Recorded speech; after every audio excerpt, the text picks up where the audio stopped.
After 1 month ng mahabang preparasyon, nakaabot na din kami sa araw na magbubuhos na kami ng roof deck namin. So as consultant ulit ay nag-advise ako na gumamit kami ng ready-mix concrete sa pagbuhos. Ang advantage kasi ng ready-mix concrete ay guaranteed mo na tama yung desired PSI na gusto mong ma-achieve. So ganito yung scenario sa pagbuhos namin doon sa site.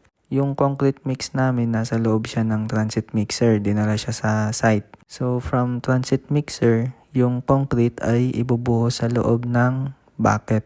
Then kapag nasa bucket na siya, dadalhin siya ng boomcrete papunta doon sa roof deck.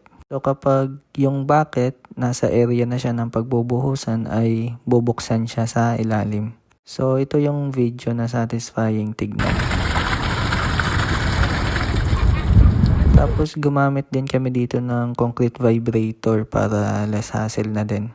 Then paulit-ulit lang yan, tapos after 4 hours natapos na namin pagbuhusan yung roof deck. Para talaga sa akin maganda yung mga advantage ng magpa-ready mix concrete kasi yung desired PSI mo ay yung accurate.